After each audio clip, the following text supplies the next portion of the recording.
This is a picture of a very famous hilltop that looks like a cone. You can see it from the Jordan Valley, Highway 90 in Israel. It's called the Sartaba, and it's a very important hill that relates to Rosh Hashanah, that relates to the New Year. And the Mishnah in Rosh Hashanah, the Mishnah actually opens up with a discussion which has to do with the announcement of the New Year. Okay, like how does the New Year run? How does the High Court, the Beit Din, announce the New Year? And it discusses how the bonfires, the masuot, would convey that the New Year was in the new month, that is, was announced in a very fast way. And I'm going to show you something really interesting about this. So first of all, how can we do this on the map? And that's where it gets really interesting. So I just have, I'm going to show you a video very soon, but let me just switch to Google Earth. And you should be able to see it's the exact same screen. But now what does this Mishnah say? The Mishnah says that there were these masuot, and we're going to focus on the keyword masuot. Masuot literally means beacon. Okay, does everybody see a picture with the text? The hill is just in the background. Yeah, you see it? Just thumbs up if you see it. Okay, thank you. So the hill is in the background. We're still just looking at it. Okay, Mashi? They would, from Haramishcha, which is the Mount of Olives, and then to the next hilltop, which was the Sartaba. The next one is Grofina. The next one is Chavran, or Machaeros, which is basically a Masada in today's Jordan. And from there to Beit Biltin, and from there it would basically continue going until it gets to Pumbedita, or basically the exile, the diaspora, or Babylonia, or Iraq. And they would basically continue, the messengers would stand on the beacons until they would see bonfires lit up. So I want to show you what that looks like, but let's first of all take a look at the map. So here we are, Jerusalem, Mount of Olives. You don't have to focus too much on the color coding. It just makes it easier for me to have different place marks in different colors. Here's the Mount of Olives. Now, the Mount of Olives, I want you to be able to see within visual sight the Sartaba. And that's exactly what I did here. You can see the Sartaba directly ahead. There are two high mountains looking eastward, and that's the point. Okay, so from the Mount of Olives, we're going to jump to the Sartaba, and imagine it's at night. The High Court, the Beit Din, just announced the sanctification of the new moon, Kiddush HaChodesh. We have a date based on testimony, and there are people sitting there near the beacons waiting because they know it's any day now. It's like going to be the 29th or the 30th. Like there are only two options, right? So they're sitting there waiting, and here they are at the Sartaba, right? Now this is, we're looking at the Jordan Valley is right here. This is Highway 90 this way. So here's the Sartaba. Okay, now from the Sartaba, I skipped 2 steps, one of them because we don't know where it is, and the other one because I'm trying to keep it short. But from the Sartaba to Machaeros, or Machvar. So this is also a nice fortress to know about. And the picture on the top right, which is loading, shows you a Herodian-style fortress, which is built by King Herod, very similar to Herodian and similar to Masada and Caesarea. It's another one that he built just in the Transjordan. And had it been in Israel, it would have probably been as famous as Masada. But it's in the other side of the Jordan, so it lost its publicity.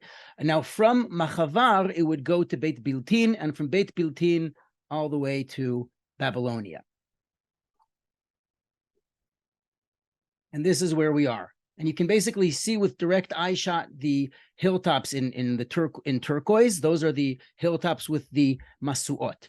Now, I want to show you something really, really neat. But before I do that, I'm going to show you a funny meme that I got from the internet, and that has to do with the Lord of the Rings, which is the next video we're about to see.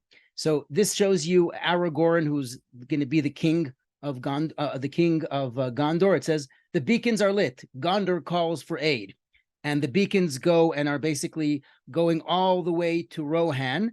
And here's King Theoden of the Rohirrim of Rohan. It says seen, you know, like on WhatsApp. So that's just kind of funny.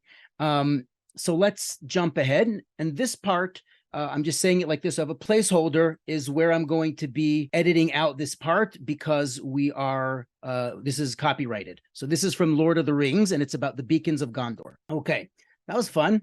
I hope everyone was able to see that. I know some people are having some technical difficulties on their end, which I wish I could help with. Unfortunately, I can't. But it appears that everybody else is able to watch. So, and that this is going to be cut out in the editing, and I'm just going to post it. But that is an amazing scene, which shows the masuot, which shows the beacons, the bonfires, which were lit from hilltop to hilltop. And that is an ancient form of communication across distances, which of course has preset signs, like people know what it actually means. In this case, it means that Gondor is calling for help from their allies in Rohan, and it's about the spreading of light against darkness. It's a very, very moving scene, which I recall cost more than $500,000 to film for those like 2 minutes, all in helicopters and all that. So it's an amazing scene. Now, before we get on with our holidays, I thought I'd share with you a highlight of ancient Jewish history, which relates to beacons, one of the most famous, if not the most famous, mention of beacons. And that has to do with the destruction of the first temple period, destruction of Israel.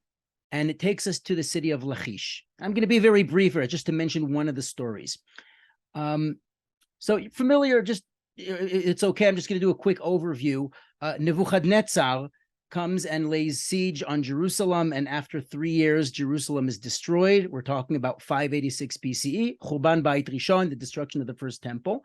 And we have a description in Yirmiyahu that as Tzidkiyahu is in the besieged city of Jerusalem, and he's coming to talk to Yirmiyahu, and Yirmiyahu is in the pit, because he's a political dissident. He's speaking against the rebellion. He's saying, support Babylon, open the gates, and it's going to be fine. And nobody wants to listen to him. And it says that Chel Melech Bavel tzarim al kol arei Yehuda abetsurot el Lachish ve'el Azekah ki hema notru beYehuda arei mivtzar. The army of the king of Babylon are besieging all of the remaining cities, and Lachish and Azekah, which are the last standing fortified cities to fall before Jerusalem. And here in the city of Lachish, which I'll show you the powerful city gate, where there's a replica of the piece of clay that was found there. Powerful cities of Lachish, right around the bend here. These are the Iron Age gates, the gates of the destruction. You can see the black line that beneath it is the original wall, and on top of it is the reconstruction from the fallen walls. And on top here, there's a replica of the piece of pottery, just not a good view from here. But we found a piece of pottery. And the piece of pottery was written in ancient Hebrew. We're going to read it in a moment. Mentions the beacons that were on Lachish. Now, what it mentions, I just want you to see where we are on the map before we look at the artifact, which is in the Israel Museum. A couple of them, most of them are in England. This mentions the city of Azekah, where I actually dug for 1 day this summer with Tel Aviv University. I make it a custom minhag to dig there at least once a year in the summer. So this is Tel Azekah, and you can see Lachish, and in between is an outlook called Mitzpeh Masuah. And Masuah, again, literally means beacon. It's the outlook of the beacon, and it's right in between them. Why am I mentioning that? We will find out in a moment. Let me share with you the slideshow again, and I want you to see the artifact. So this is it. And you see the background of the gates of Lachish sort of in a faded background. Now, this piece of pottery is double-sided. It's called an ostrakon, or in plural, ostraka. It's called Lachish letter 4. You see that there's ink on the bottom that has the Roman numeral 4, one IV, and that's just the catalog name it was given. It doesn't mean anything. Lachish letter 4 is famous because of what it says. Now, for those who are savvy in reading ancient Hebrew, I put it here on the side, but let's translate it into Ashuri, into modern Hebrew letters, so you can see what it says. I'm going to really paraphrase this. I'm going to go quickly. The point is side B, which is what we're looking at. So it goes like this: Yashma Hashem et Adoni ata kayom shmuah tov. Basically, may God give you only good news. Ve'ata kechol asher shalach Adoni kenasa avdecha. I did so and so. I wrote this. I went there. I did this. I did that. So and so took it, brought it to the city. Whatever. It's a message from somebody in the army to his commander named Smachyahu. Smachyahu goes to Shmayahu and he does this. And here's what it says on side B. And listen carefully. Ki im betzibata boker. The suggested completion is I sent him. First thing in the morning, I sent him. We are safeguarding the beacons of Lachish, the masuot of Lachish, according to the otot, the signs, Asher Natan Adoni, we're keeping the signs, the message that we're supposed to communicate. Ki lo nir'eh et azekah. We can no longer see azekah. Now, there are two different ways to understand this. One of them is that azekah has fallen. We can no longer see the beacons of azekah. Nebuchadnezzar has taken azekah down. We are holding a military message from the army, the Jewish army from the first temple period. Minutes before the destruction, he's saying azekah is down. We can't see it, and Jerusalem is basically next. It's a very, very powerful thing to see. And the next piece, which I'm showing you on the map, and this is for intellectual honesty, I have to tell you there's more than one explanation. One of them says, look, we're in Lachish, we can't see Azekah. Azekah is down, the bonfires are down. But the other explanation, and this is Menachem Begin's son, who's a geographer, suggests that because you can't see Azekah from Lachish, but you could, because this was actually meant to be sent to Mitzpeh Masu'ah, which was in the middle. And it was on the way there. So you can't technically see it from that angle. This is the argument that I think Meir Begin makes in his book, which is called Ki lo nir'eh et azekah. That's the name of the book. It's the quote from Lachish letter 4. But it's about the beacons which were used for communication in the first temple period. And in the second temple period, that's how it used to be done. And then we had to switch things around because of political religious issues, which we're not getting into right now. So this was the beacons. This is the masuot. I had to mention that. But now we spoke about communicating with the diaspora. And here's where it gets really, really interesting. Benny Begin, thank you very much, Nisan. So Benny Begin, the book is called Ki lo nir'eh et azekah. Now let's get back to our story. So we are now going to travel further along. We are going to 3 different important synagogues of the diaspora. And I'm going to start with Tunisia. With Tunisia, one second, let me skip this. Tunisia. Why Tunisia? In the 1800s, a French garrison stationed themselves in Tunisia. Tunisia, as we know, is basically a French colony. They speak French in Tunisia. My father just headed an archaeological tour slash, not expedition, but it's an archaeological tour of Tunisia, of the Roman Tunisia, around Lag BaOmer. And when there was the very unfortunate attack on Jews there in Lag BaOmer in the synagogue, he left the synagogue 2 hours earlier. So he was there, and they have like the 3rd largest Colosseum in the world. It's a very well-known Roman city, but there was also a Jewish community there. And it's in a place which was called Naro. That was the name of the city. Now, I don't have the exact location of the synagogue, so I just chose a random spot in Hammam Lif. But the expedition there then published the finds, and here are a couple of pictures of the finds. There we go. So this is a large mosaic, and there's a lot of copyright issues. So these are the pictures from the Brooklyn Museum I was able to find. But again, I'm going to link in the video description and the follow-up the articles from the Met, which my friend Yitzi Schwartz wrote, and the pictures from the Brooklyn Museum, so you can follow along. And here's how you know it's a synagogue. And this is going to play a key role in our discussion for today about ancient synagogues, and the one in Russia, which was what I built all a hype around. It was discovered last week, or announced last week. So they found a menorah, and there's another menorah here that has 2 little shapes underneath it. And right now, when you look at it, you're probably trying to figure out, unless you're familiar with this, but if you're not familiar with this, of the iconography of ancient late antiquity Jewish synagogues, you would think that these are letters. They're actually not letters. What they are is open to debate. At least one of them we can identify with certainty. And by the end of this virtual tour, you will be able to as well. All right. So before we do that, of course, I'd like to take us to our second of 3 synagogues in the diaspora. And we're going to look at the iconography, at the special images that they use, which help us identify synagogues. So let's continue to the next spot, which is in Iraq. Actually, it's in Syria. It's in Babylonia, but this is in Syria.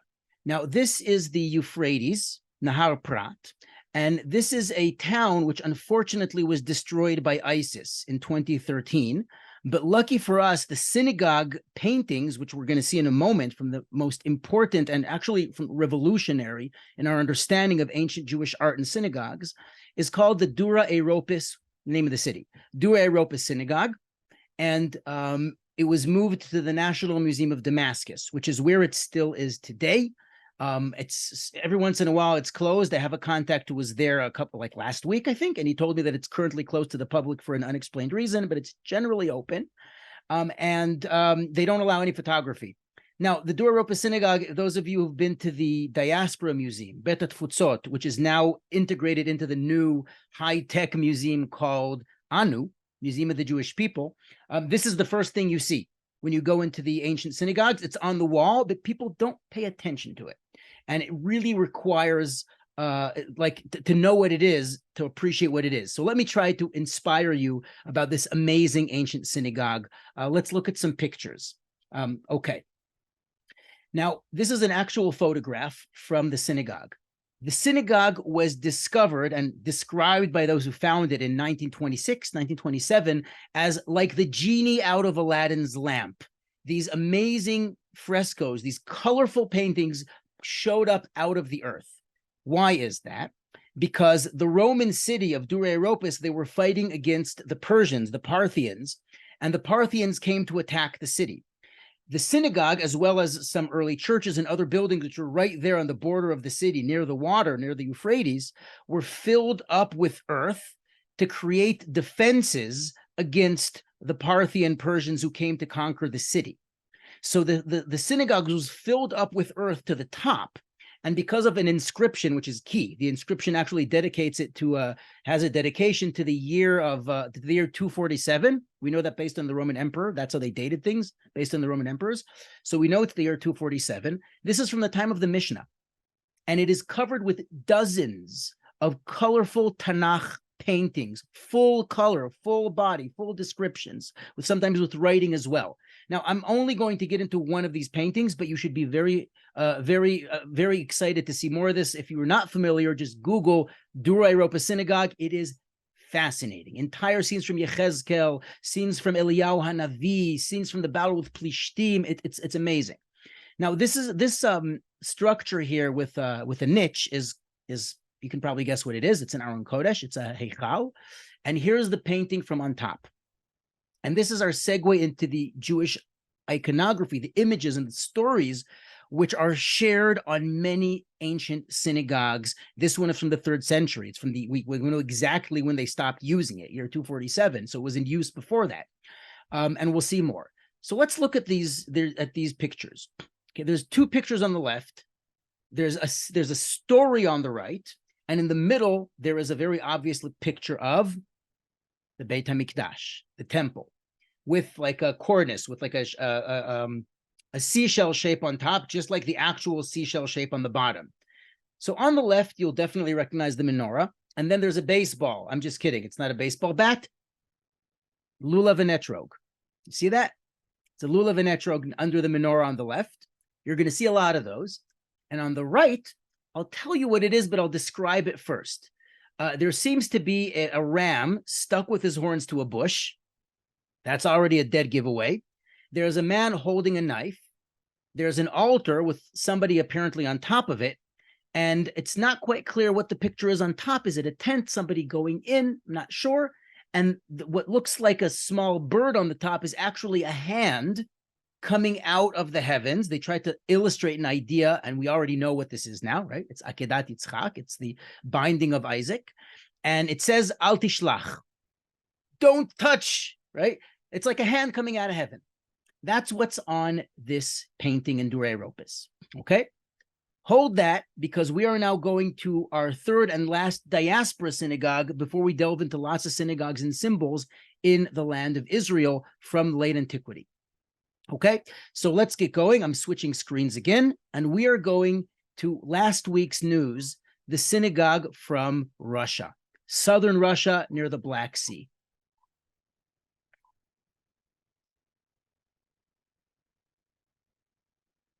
I'm sure you've been following. We have a bunch of people here who are aficionados. Usually the rule of thumb is if one person thought to send it to me, 10 more already did. and I'm going to say keep them coming. I appreciate it, even though I've already seen it. Sometimes you're the first one to tell me about stuff. So this is great news. So it's been a few years that a Russian billionaire, I think, was financing an excavation here in what's known as Phanagoria. And Phanagoria was an ancient Greek city, then became a Roman city. And Jews were supposedly living here from around the late Second Temple period. Like we're basically in the Greek-Roman world, right? We're in the Roman world. So just so you get an idea of where this is, here's the Black Sea. We're on the ocean. It's a nice town, and it's a Greco-Roman town called Phanagoria. And you see the excavations here. There's a lot going on. Okay, there's a lot going on here. Now they found one building which they suspect is a synagogue and has been confirmed. Now let's think for a moment. What are the signs that tell you that an ancient building is actually a synagogue? What does it actually have to have? So feel free to write in the chat, or how about I'll enable you to unmute yourselves. You should be able to. What would you expect to find? Does anyone want to speak up?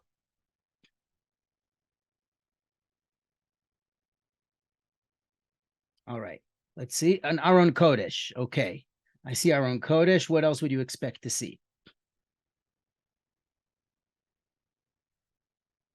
Let's see. Anybody? You can also open your microphones. I enabled it.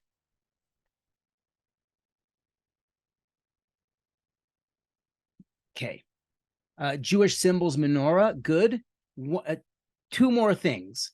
So an Aron Kodesh, a place for the Aron Kodesh, assuming you'd find some kind of physical area, right? Jewish symbols, menorahs, good. Two more things. A mikvah and some kind of dedication that calls it a synagogue, like a Sancta Synagoga, which is in Greek, which is actually something that they found, if I'm not mistaken. But they found an inscription which was not published yet. I don't know what was written on it, but they claim that it's written. Okay, and there's some names of people who gave money for the show. So these are common things, and I've studied this with Stephen Fine at Yeshiva University. So I've studied dozens and dozens and dozens of ancient synagogue texts. So they sort of have a standard way of running. Okay, now here's the building, but the interesting thing is how they found out. So they did find remnants of a mikvah. They did find the images that you mentioned. And Aron Kodesh they didn't find, but let's see what they found. And these articles are running around the internet. I'll link them as well. So here we go. Here's pictures of a building. Now, if you look carefully, especially if you're architecturally savvy, you should be able to recognize the Greek-Roman style. Marble's expensive. It's fancy. And let's move on and see some more things that they found. So here is a chancel screen. You'll see how we know what it is in a moment and how big it is, right? But this is marble. And the next thing we found, and this is how you know it's a synagogue. There you go. There's a menorah. And the more sharp-eyed of you who've already seen a bunch of ancient synagogues will notice that there's also a shofar. One second. There we go. There's also a shofar there on the left, right? There's a shofar. And that what looks like a little ball might be an etrog. And there's usually a shofar, a little of an etrog. We'll see a bunch of these as well. So this is one Jewish indication. And what's interesting is that this is a Chabad rabbi from a local community in the area came and, they showed him around the excavation, and then he blew a shofar in the old shul for the first time in 1600 years, 2000 years, right? All right. So that's one. Now here are the fragments of a beautiful stone, possibly marble, I'm not sure, menorah. How did they know how to reconstruct it? Here's where it gets really, really interesting. And I happen to know, I can cheat because I've seen so many of these pictures. I know the photograph on the right. But before we get to the photograph, here is the picture of this beautiful marble spiral, and here's how they tried to fit it together. And you already have an idea of what it looked like because we saw the previous picture, right? So it's huge. The thing is pretty big. And it was a decorative menorah in a synagogue. We found dozens and dozens of these all over Israel, right? Now, in the article in Haaretz, it wrote that spiral is a stylized shofar, which is nonsense. It's a nice spiral that helps support this big menorah, right? That line on the top that holds the kanim, the candles, is to support it. It's because it's big.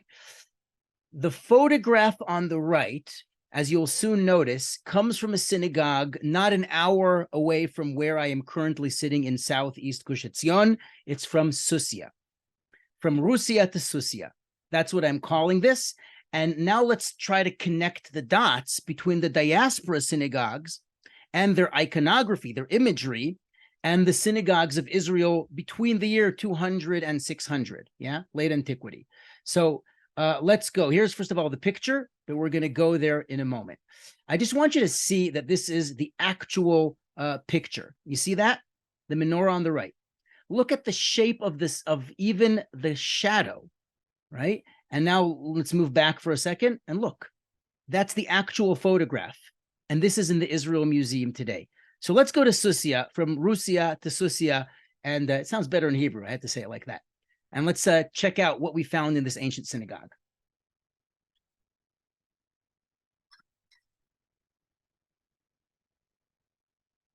Ancient Susiya.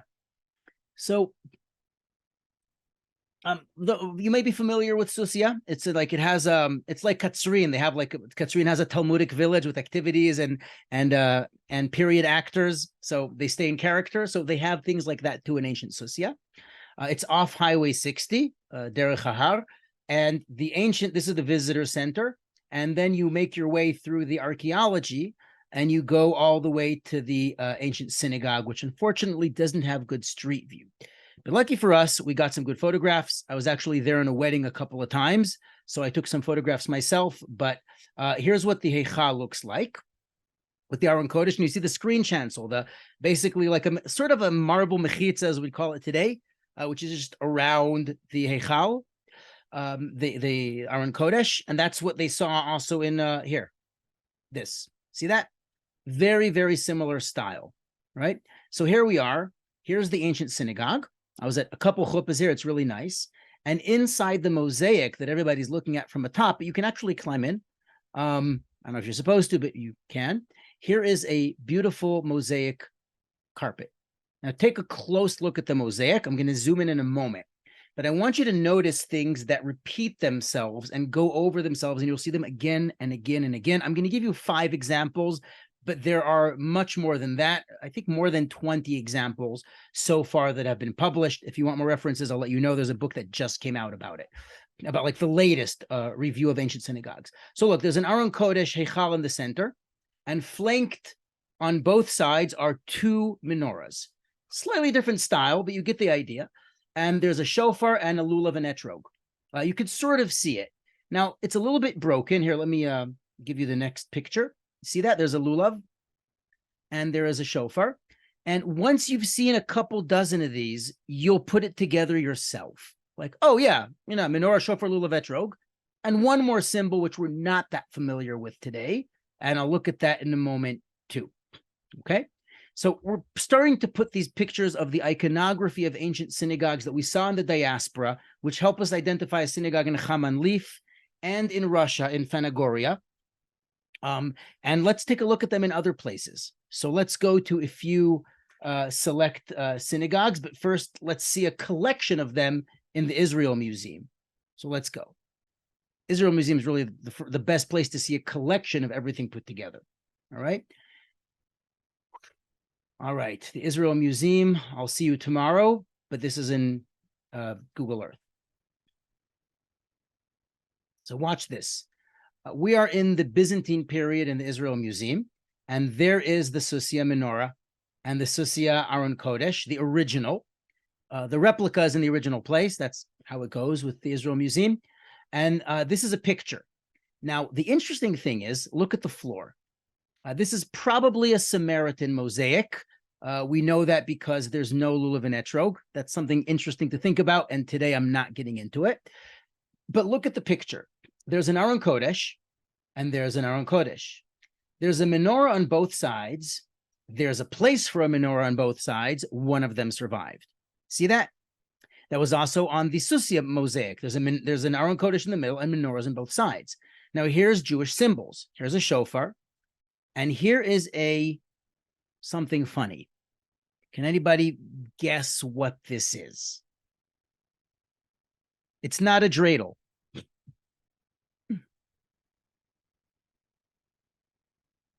See, the name Rose's iPhone looks like you're trying to do something, but you don't have a connected microphone for some reason. I don't know why. But anyway, you can unmute yourselves if you want to speak right in the chat. Incense pan, very good.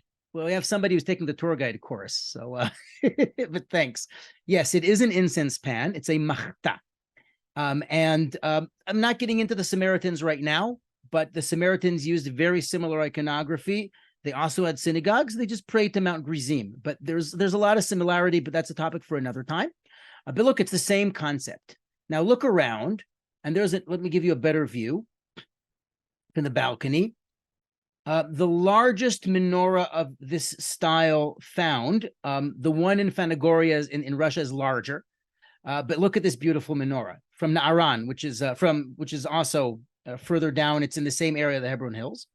And there's lots of them. Like if you were to walk around here in the Israel Museum, and you're welcome to join me on Sukkot, I'm doing this tour of festivals of Tishrei in the Israel Museum. We go through the stuff. We look at the iconography. There is something really interesting in common with all of this imagery, and we're going to talk about that soon. Okay, let's hop to our next synagogue. I'm going to show you some highlights, some famous ones that you should know about. Some are newer, some are older. First of all, Beit Alpha. Now, I had to mention Beit Alpha because Beit Alpha is the iconic one. It's a kibbutz in the north near Tzipori, and there's an ancient synagogue here, which we're going to complement with slides. But look at that. Here's an inscription when you walk in. You look carefully. It's a little bit faded. That's the quality of the photograph. It's an inscription in Greek and in Hebrew. And then you move in, and here is a very interesting picture of somebody holding on to a donkey on a noose with another person, okay? A man with a beard holding a knife and a ram stuck in the thicket. Sounding familiar? We're seeing this again. And here is the altar. And let's actually look at a picture of it. I'll look at the picture in a moment. Here is a zodiac circle. We're going to see this in high resolution in a moment, okay, in better quality. And here at the top, right before the location where presumably there was an Aron Kodesh, right? There is a picture of an Aron Kodesh with a menorah on both sides and all the images. Let's look at the slides because it'll make it a little bit easier to see. Okay, here we go. This is I'm just mentioning this as well. This week on Tuesday evening in the City of David National Park is the annual conference of the archaeology discoveries and so on in the City of David. And they made this VR experience that's going to be up for 3 days for free, I think. You just have to register because it's free, based on availability, where you put on a VR set and you see the catacombs of Rome from the 2nd, 3rd century that show you the images that we found in synagogues around the world. That's how we know it's Jewish, like this menorah. So I just thought I'd mention that. But anyway, so Beit Alpha, I couldn't get a better photograph at the moment. I didn't have a time to stop last time I passed by. But look, here's the Aron Kodesh, 2 menorahs. Now it looks like a 5-year-old, like a 5th grader drew them, but that's how they made it. Lions on both sides. The lions look like they're choking on an etrog, but it's just next to them. Lulav and etrog, shofar, and of course, there is a little incense shovel, a machta. I'll highlight it in red so you can see it. Here it is. Machta, machta, lulav and etrog, shofar, and this one has a shofar here below. And of course, 2 lions, 2 peacocks, 2 menorahs, the whole shebang, right? It's really, really cool. So we have all this stuff, and we've seen this in several synagogues before, right? We've seen this before. Let's take a look at some more of this mosaic. So here's the first part, which is the Akedah. And look at this on the top. Let me make it in red. Look at this. Al tishlach. There's a hand coming out of this, like a sphere in the heavens, and a hand comes out and said, Al tishlach. And then there's the text, which tells you, Yitzchak, Avraham, vehine ayil. So the famous Rosh Hashanah story that we attribute to Rosh Hashanah, right, is a connection to Tishrei. So this is the Beit Alpha synagogue. And of course, in the middle, one second, we have in the middle the zodiac. And we're going to talk about the zodiac in a moment. So that's going to get a special place of honor. So a little bit of patience with that. Okay. We're going to do a couple more synagogues and look at some amazing pictures. Okay. Let's hop on to the next one. We're in the Galil. We're in the north. This is where most of the Jewish community was concentrated after the destruction of the second temple. Tzipori. We know who lived in Tzipori. Rabbi Yehuda Hanasi lived in Tzipori, and it's one of the largest excavations in Israel. You see this grid shape? These are called bankatim. These are basically the squares that they use for excavating. It's an amazing site. They added some videos, movies, interactive stuff, lots of fun, right? So this is that. Now, I see some, Rochelle, you're asking about peacocks. I wish I could get into the full discussion, but let's just say in the Byzantine period, which is what we call the time of the Mishnah and the Talmud, there were many churches. Rochelle was asking why peacocks on the synagogue. Lions, we know, right? 2 lions we're familiar with. Peacocks were also decorations, but they come from the Roman world, which was then adopted by the Christians and given different significances that have to do with, like, they consider the peacock like the phoenix, like it revives, it relives, it regrows its tail. So it has to do with like the afterlife. But in Judaism, it's more of a beautiful thing. Like it's available in the general, repertoire of synagogue designs, and we just wanted it in our show. That's the short answer. I wish I had more time to get into it. We could speak to me in private after. So let's take a look at the actual synagogue in Tzipori.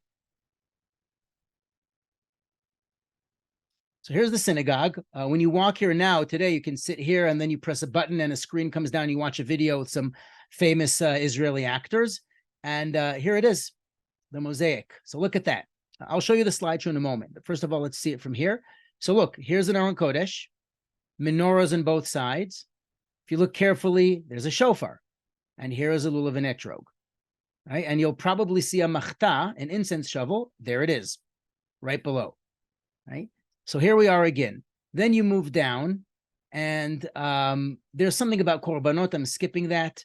And right here is another zodiac. And right below here is Akedat Yitzchak. Right? Now let's take a look at this on the slides. It really helps to have a sharper view of it. So there's the Eichal. It's a bit bleached, but you see there's a Eichal in the middle, incense shovel on the bottom, menorahs on both sides, lulav and etrog, shofar on both sides. It's a little hard to see the writing, but let me switch to another picture. Here's the zodiac. I took this picture. Look at the language. You have Greek, and you have, of course, the Hebrew. Now, this is very, very famous because one of the words, I think Dli, is written backwards. So it was clearly somebody who didn't know their Hebrew that well who put down the mosaic tiles. Maybe the page turned upside down. He didn't know Hebrew. Maybe he wasn't Jewish. Like anything's possible. It's a famous piece. But anyway, look at that. Now, you have several different layers of text. You have the Greek around it. Look, there's the sun in the middle. And then you have all of the zodiac with the name of the sign and the month. So, for example, Keshet and Kislev, Scorpio, Akrav, Mar Cheshvan, Moznaim, which is spelled with a vav here instead of an aleph, Tishrei, which is where we're at now, right? So this is cool. And in the corners that are created by the circles being in a square, you have Tkufat Tishrei. And it says the same thing in Greek. So we basically have the 4 seasons. Okay, represented as people. Let's look at another one. 1 second. At the very bottom, here's the Akedah. Of course, this one's written in Greek, but you see the part on the right apparently is the ram stuck in the thicket. If you look carefully, you'll see the head stuck in the thicket here, and this is the other part with the Na'arim, the boys who are with the animal tied and waiting, with the chamo, with the donkey. So this is presumably where the Akedah was. Unfortunately, it did not survive whatever natural or unnatural damage it suffered. So this is the Akedah. Let's see a couple more. Okay. All right, 2 more. We're almost finished. So Hammath Tveria is a beautiful one. Hammath Tveria, here it is. See, you see you get the idea, right? There's the Heichal. They recreated it from glass. Where it would be, just to look nice. But here below is the same thing. And you see the picture on the top right. See, menorahs on both sides, lulav, etrog, shofar, machta, all of those. And in the middle, in Aron Kodesh with a nice tied up curtain. We'll look at the pictures in a moment. Here's the zodiac with the sun in the middle. And I'm sure some of you are wondering, why is there a character here that looks like a Christian saint? If you're familiar, you know this is the Greek sun god Helios. When we say a world that goes around the sun, it's a heliocentric world. Why did Jews all over the country use a Greek sun god in the center of the zodiac in the synagogue is a topic of a lot of debate and discussion. I'll make it short and simple for you, and you could always argue later. Right now we're staying on the program, but basically the Greeks were long gone. This is a Christian world.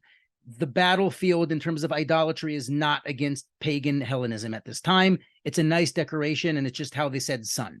Okay, I'm keeping it simple. Obviously, there's a lot of discussion about it. And here's, of course, the zodiac and Tkufat Tammuz. We have the season of Tammuz, the summer. And of course, here's a dedication in Greek with two lions. Really beautiful. We're almost finished, so thank you for your patience. Let's take a look at the sharper images. So here's the upper part of the mosaic. Again, Aron Kodesh, two menorahs. You can even see the burning embers, the ashes on the machta. Shofarot, lulav, and etrog, right? These symbols are all here. Now, let's look at before we look at our last two synagogues, I just want to mention something important. Because the next tour, next week, actually, just to keep things, tight, next week, we're going to be doing the festivals of Tishrei, and we're going to talk about the festivals of Tishrei, including Simchat Torah, from an archaeological and art perspective. But this is the iconography. All of these symbols have something in common, right? Remember that the direction that shoals would be directed to, like 99% of the time, they got the angle right. Yerushalayim. This is after the destruction of the temple. After the Bar Kokhba revolt, Jews were banned from even getting near Jerusalem. So you have synagogues, you're praying about Jerusalem, you're praying about the rebuilding of the temple, and the main symbols which identify it as a synagogue all have to do with the temple service, with the avoda and the temple and the Beit HaMikdash. So in Aron Kodesh, of course, that goes without saying, that has to do with the Torah, but the menorah has to do with the temple. The lulav and etrog were waved in the Beit HaMikdash all 7 days, and one of the takanot of Rabban Gamliel and Rabbi Yochanan ben Zakkai to remember the Beit HaMikdash, and this is in the Mishnah in Rosh Hashanah, is to wave the lulav and etrog all 7 days, when outside of the Beit HaMikdash, we only did it on the first day, when the temple was standing. And of course, blowing the shofar and the machta has to do with Yom Kippur, the shofar with Rosh Hashanah, and the general temple service, the avoda. So these are all associated with the temple, which all the prayers, all the liturgy, all the tefillot at the time were about. So it fits together. Okay, we're almost done. With your patience, we're going to look at two more shuls. Okay, this one is one of the most hottest topics in ancient Israeli synagogue discoveries. It's called Huqoq. I didn't make it there this year, but Huqoq, I think they finished at this point. Jody Magnus from Chapel Hill University, got lucky basically and found this amazing synagogue mosaic, a beautiful synagogue mosaic, which plays an important role in the discussion about dating ancient synagogues. Major arguments between different opinions, not getting into that right now. But here in the kibbutz of Huqoq, somewhere off here to the side, I'm not exactly sure where the excavations were. I can just guess, somewhere off to the side. They found these beautiful mosaics. Let me show them to you. Here we go.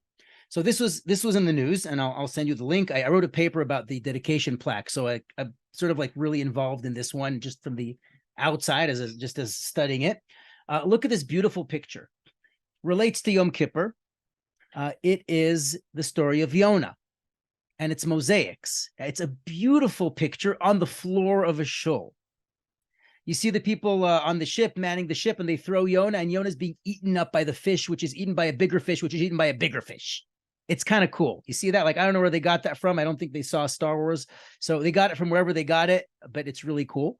And there's some sirens on the top, which are like telling the story. It's a very interesting, you can just talk a lot about it. And here's the relevant picture. the zodiac. The zodiac at the center, of course, is very fragmented. You can see it, but it's one of the most beautiful mosaics from shuls found in the world. And we found a lot of Tanakh scenes there. Some of them have never been found before. Some have been found. I wouldn't say they changed the history because we already know that Jews make these beautiful pictures, but the paintings haven't been found. The pictures haven't been found before. I will send you references, of course, after as a follow-up. So look, there's the son riding the chariot with the 4 horses in the middle, and you have a beautiful circled like roundlets medallions that have the zodiac in the middle, and here's an enlargement of Tishrei, where we're talking about today. So you see a person, and you see a smaller one holding the libra, holding the moznaim, the scale, right? And in the bottom left on the corner, it's Tkufat Tishrei, and there's somebody holding grapes there. If you have grapes in your front yard like we do, you know that now is when you pick your grapes because they're almost over, right? And finally, the zodiac. Let's talk about the zodiac, and we're almost done, okay? This is the zodiac from Beit Alpha, which I skipped earlier because I want to end with the zodiac. Now, let's think about the zodiac, right? We noticed that there's like this funky sun god in the center. Let's just call it the sun. Keep things simple. It's a funny way of making the sun. It's the sun. We have the zodiac all around, and we have, let me add the words that you can read here, the 4 seasons, the tkufot. Tkufat Tishrei, Tevet, Nisan, Tammuz. Why would this be at the center of so many synagogues on the floor? Why would it be there? Right?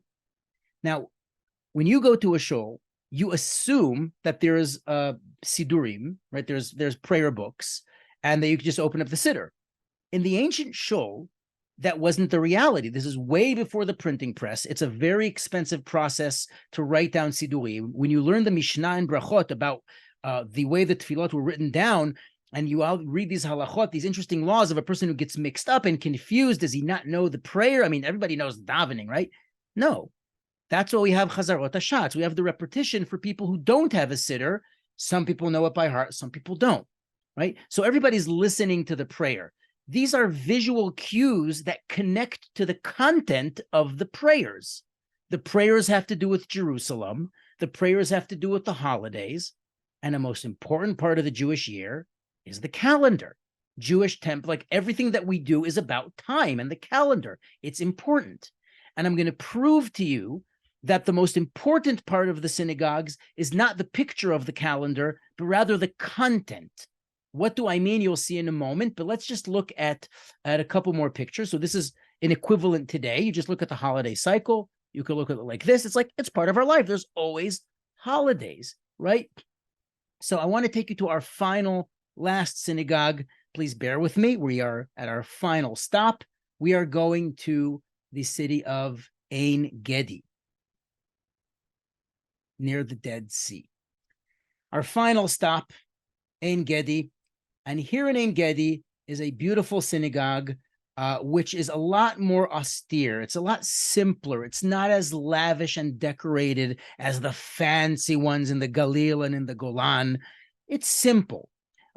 This is a later synagogue, but it's also closer to the mainland, where you could say people are a little bit more isolated from the main Greek and, let's say, Roman Christian culture. So they have the essence on the decorations, but they're not as illustrated. They're a lot more conservative religiously. This is an argument that you can discuss, but I just wanted to put that out there. And let's take a look. This is our final spot. What exactly is written on this mosaic? Let me switch. This used to be in the Rockefeller Museum. I don't know where it is on display today, but take a look. If anybody knows, please let me know. It's not on display. I'm going to translate it to English in a moment, but here's what it says. This is the major part of the inscription, and below is a dedication. So it goes like this. Adam Shet Enosh, Kenan Mahalal El Yared. I hope you know where this verse is from. Chanoch Metushelach Lamech, Noach Shem Cham V'Yefet. Divrei Hayamim, the first verses. Try to put yourself in the mindset of the average Joe who walks into shul in the year 600 or 500, and he sees this on the floor. What is he thinking about? What does the person who made this floor assume that I would connect to when I see that? Right? How deep and ancient is our history, right? That we can connect to that. It's an amazing thing. And then it goes, look in white. Here's the translation, right? But it's basically the zodiac in writing. Okay, so here we go. Tale shor teomim sartan ari betula. Me'oznaim. Now the Hebrew spelling is not so good. Me'oznaim akral keshet. They probably spoke like Yekem. Keishas. Gedi udliv dagim. Right? And then it has the months, and I made them in pink. Nisan, Iyar, Sivan, Tammuz, Av, Elul. Tishrei, Mar, Cheshvan, Kislev, Tevit, Shvat, ve'Adar. And here's the cool thing. Avraham, Yitzchak, v'Yaakov, Shalom. Hanan, Mishael, v'Azariah, Shalom al Israel. It continues on. Those of you who know there's a curse against those who will reveal the secret of the city to the non-Jews. It's a great discussion, not for now, but it's a great mosaic. And what the point here is that the key is the essence. The essence is not the picture.